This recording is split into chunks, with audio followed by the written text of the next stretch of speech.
Мергия. Мергия саңырауқұлақ тұқымдастарына жататын өсімдік. Кең жапырақты ағаштардың тамырына, кейде қурай құлаған ағаштарға жабысып өседі.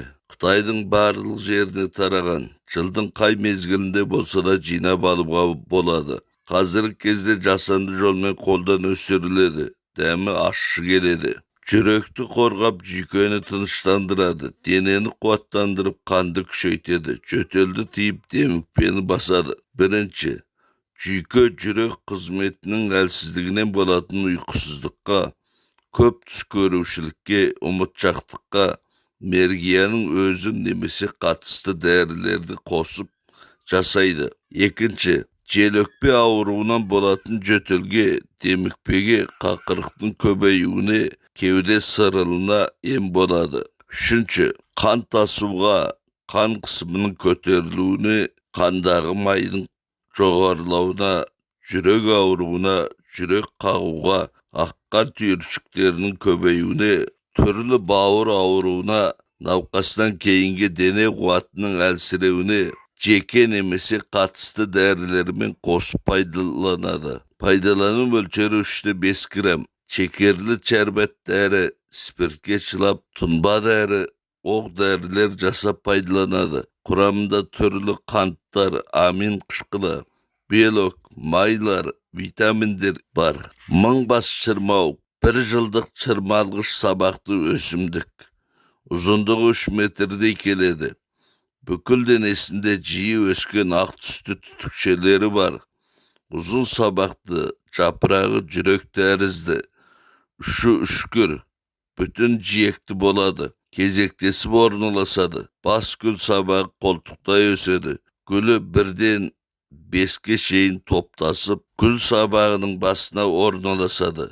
Гүл күлтесі конус тәрізді. Әдетте қара көк, қызғылт әрі ақ түсті болады. Қауашақ жемісі чар тәрізді келеді. Тұқымы жұмыртқа формалы, қара немесе ақ түсті. Жылтыр түксіз қырлы болады. Күнгей жерлерде өседі. Бүкіл Шыңжаң территориясында таралған. Шөптің тұқымы мен гүлінен дәрі жасалады. Тұқымын піскеннен кейін жинап алып кептіреді. Гүлін гүл ашқан кезде жинайды. Дәмі кермек, улы келеді. Ем болатын аурулары: бірінші, бауыр қатаюдан ішке су жиналғанда 60 грамм мыңбас шырмауық тұқымың мен 12 грамм жол желкенді суға қайнатып ішеді.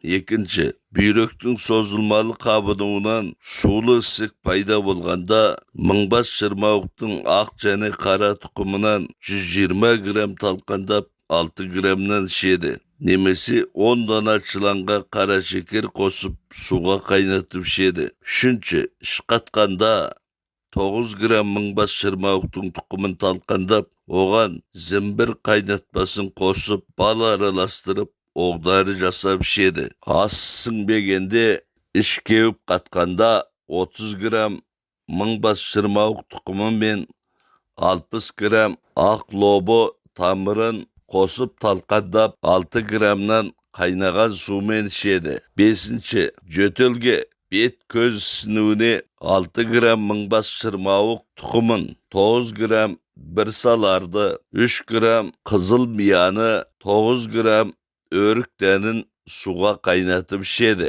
Алтыншы, қызылша қоздырған өкпенің қабынуына мыңбас шырмауықтың тұқымынан 15 грамм, ашутастан 30 грамм ұннан азырақ алып, сірке суына қосып, қамыр жасап, жас баланың табанына таңады. Пайдалану мөлшері 3-6 граммға дейін. Можы. Халық емшілері можыны ертеден түрлі ауруларды емдеуге кең көлемде пайдаланып келеді. Түркия, Иран, Грекияда өседі.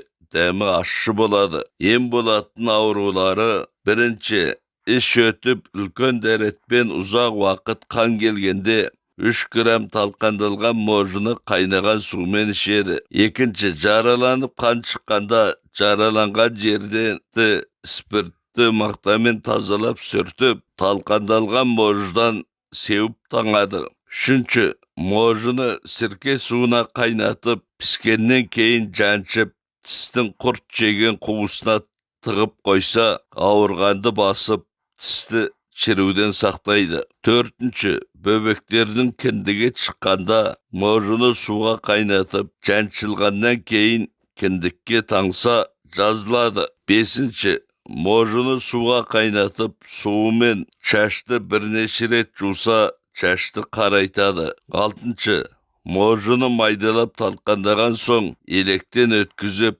насыбайша атса, мұрынан аққан қанды тоқтатады. Жетінші, тамақ қабынғанда бір дана можыны ауызға салып, суын жұтса, тамақтың жыбырлағанын, ауырғанын басады. Ішуге 4 грамға дейін беруге болады. Моншақ жүзім.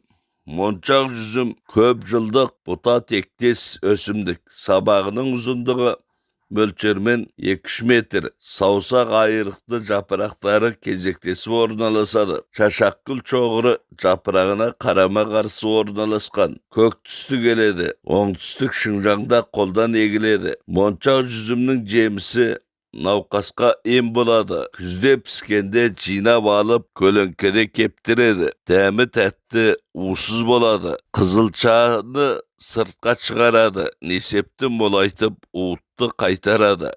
Бірінші, қызылша сыртқа шықпағанда 15 грамм моншақ жүзімді, 9 грамм қамыс тамырын, 9 грамм аскөк тамырын суға қайнатып ішкізеді. Немесе 15 грамм моншақ жүзімді суға қайнатып ішкізсе де болады. Екінші, несеп жолы қабынып қызғанда, іштегі бала тынышсызданғанда да пайдаланады. Пайдалану мөлшері 2,5-нан 4,5 грамға дейін. Құрамында әртүрлі қант, витаминдер, темекі қышқылы бар. Мойыл, бұл жапырақ төгетін ағаш. Биіктігі 10 метр.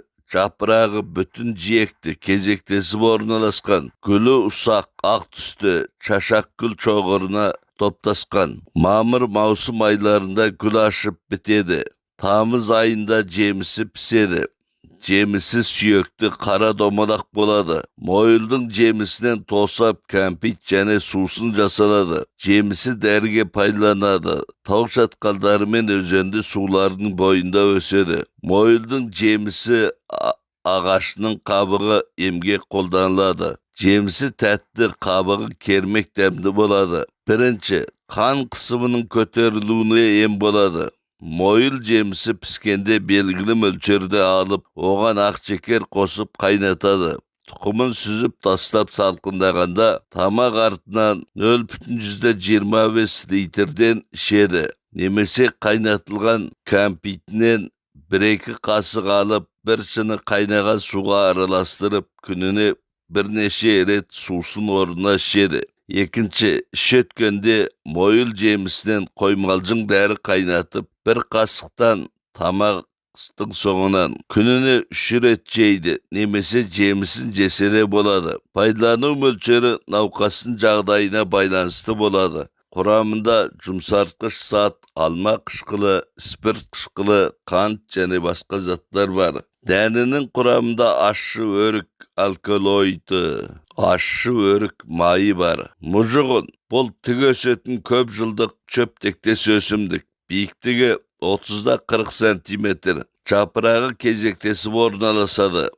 Түп жағының жапырағы үлкен, ұзын сағақты, жоғарғы бөлігінің жапырағы кішкене, қысқа сағақты, немесе сағақсыздау, кең қандауыр тәрізді, бүтін жиекті немесе болымсыз ара тісті келеді. Çoqbas gülü çaşagül çoğurun kuraydı. Gülü sarı tüstü, ernevi til tərizli geledi. Жазық және аласа таулы жерлерде, арық жағаларында, сайлардың дымқыл жерінде өседі. Бірінші, жұтқыншақ қабынғанда мұжығынан 6 грамнан күніне 2 рет ішеді. Екінші, өкпе туберкулезінен қан қақырғанда 60 грамм мұжығынмен аз мөлшердегі мұз қантты суға қайнатып, күніне 2 рет ішеді. Үшінші, ыстық тұмауға 30 грамм мұжығынмен бір жапырақ зімбірді суға қайнатып ішеді. Төртінші, жылан шаққанда мұжығынның 60 грамм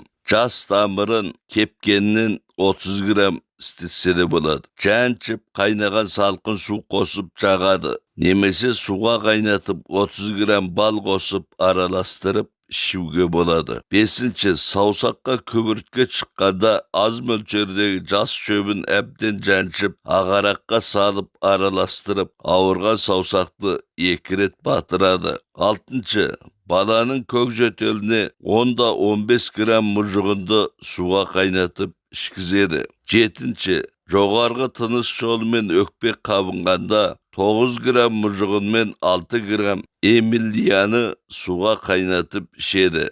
Paydalanуу mölçeri 9'da 10 gram. Eskertүү, жүкті әйелдердің арақпен қосып ішуіне болмайды. Мүсәтір, яғни хлорлы аммоний. Бұл ақ түсті кристалл түйірчік немесе кесек. Кесек жылтыр болады. Жанартаудан атылып шыққан заттардан құралғандықтан жанартаулар маңынан табылады. Қазір көбінесе қоспадан алынады. Қазып алған соң тазалап сақтайды. Дәмі кермекте улы болады. Ем болатын аурулары тамақтың баспасына, тамақ қызарып піскенде, бөбешік қисайып жұтыну қиындағанда 1 грамдай мүсәтірді талқандап, қағазды чиыршықтап түтік жасап, талқандалған мүсәтірді ішіне салып тамаққа өрлейді.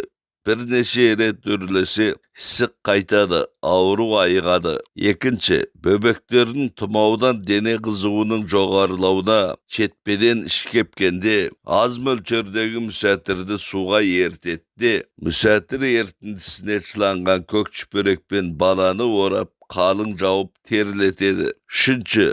Балықтың қылтаны тамаққа тұрып қалғанда азырақ мүсәтірді чайнап жұтса қылтан түседі. 4. Кеңірдек қабынудан қақырық түспегенде 0,3 грамм мүсәтірді күніне 3 рет жесе қақырықты ертіп жөтелді басады. 5. Аз мөлшердегі мүсәтірді балмен араластырып, шашты және түлеген теріні жуса, шаштың түсуі және терінің түлеуі тоқтайды. Пайдалану мөлшері 1,5 грамм. Нар күміс, яғни азот қышқыл күмісі. Суда спиртте еритін түссіз мөлдір кристалл. Көбінесе химиялық жолдармен өңдеу арқылы алынады.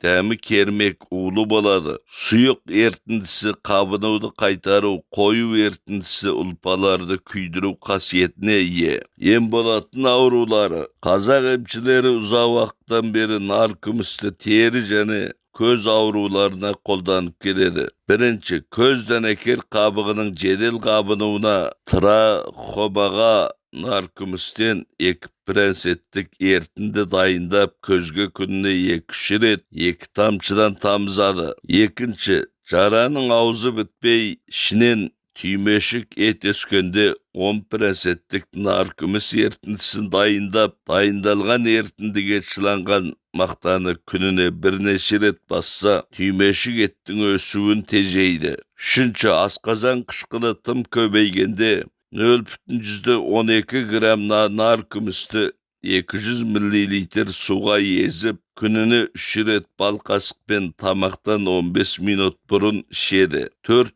Қолға түскен қиғаққа жазылмаған созылмалы жараларға да қолданылады. Пайдалану мөлшері күніне 0,1 грамм. Ескерту, нар күміс улы дәрі болғандықтан көз ауруына ішуге, сыртқы ауруларға пайдаланғанда дәрінің проценттік мөлшеріне ерекше көңіл бөлу керек. Дәрі шыны тығынды құбырада сақталады. Сақтау мерзімі 24 сағаттан аспауы тиіс. Оймақ гүл, көп жылдық шөп тектес өсімдік, биіктігі 24-40 см. Бүкіл денесінде жиі өскен бозғылт мамықша түкшелері болады. Көген тамыры жуан, етті, көбінесе жұмыр болады. Сабағы тік өседі. Түп жағындағы жапырақтары топтасып орналасады. Төңкерілген жұмыртқа формалы немесе ұзын сопақтау жапырақ беттері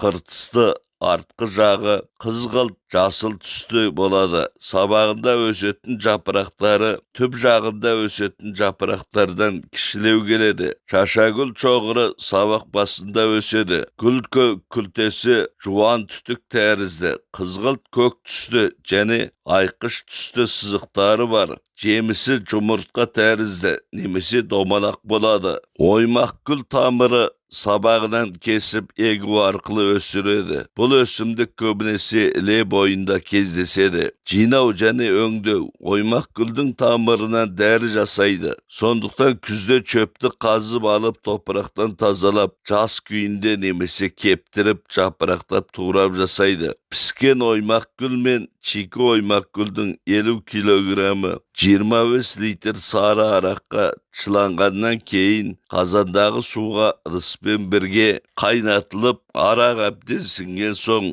құрғағанша кептіреді. Сосын арнаулы ыдысқа салып сақтайды. Ем болатын аурулары: бірінші, дене әлсіздігіне, қан аздыққа, бас айналып, көз қарауытқанда, құлақ шыңылдағанда, бел ауырып, аяқ қақсағанда 15 грамм піскен оймақ гүл мен 15 грамм тау дәріні суға қайнатып ішеді. Екінші, бой бұзылғанда, етеккір келер алдында, іші ауырғанда 9 грамм піскен оймақ гүлді суға қайнатып ішеді. Үшінші, баланың өкпесі қабынып, қызуы қайтпағанда 9 грамм чикі оймақ гүл мен 15 грамм жаңа қамыс тамырын суға қайнатып ішеді. Төртінші, туберкулезден ауырғанда, өздігінен терілегенде, түнде суық тер шыққанда 12 грамм чикі оймақ гүлді, 15 грамм чикі лонгуды, 9 грамм алақат тамыр қабығын суға қайнатып ішеді. Бесінші, қан түйіршіктерінің жасалу қызметінің бұзылуынан болатын қан аздыққа 16 грамм чикі оймақ гүл, 9 грамм аю балдырған, 9 грамм есек желім, 9 грамм бұғы мүйізі, 12 грамм сиыр сілекей, 12 грамм чұғынық, 9 грамм бәйжуды араластырып суға қайнатып ішеді. Алтыншы, ыстық кернеп тіс ауырғанда 30 грамм чикі оймақ гүл мен 6 грамм бір саларды суға қайнатып ішеді. Жетінші, орта құлақтың қабынуына, бұлық ағуға жас күйіндегі чикі оймақ гүлдің белгілі мөлшерін жаншып, шырынын күніне 2 рет құлақтың ішіне тамызады. Сегізінші, қанттың есеп ауруына піскен оймақ гүл мен тау дәріден 15 граммнан, айболладан 4,5 грамм суға қайнатып ішеді. Пайдалану мөлшері жас чикі оймақ гүлден 8-ден 30 граммға дейін, өңделген оймақ гүлден 8-ден 15 граммға дейін. Оймақ гүлдің құрамында оймақ гүл сілтісі, А витамині және әр түрлі қант заттары бар.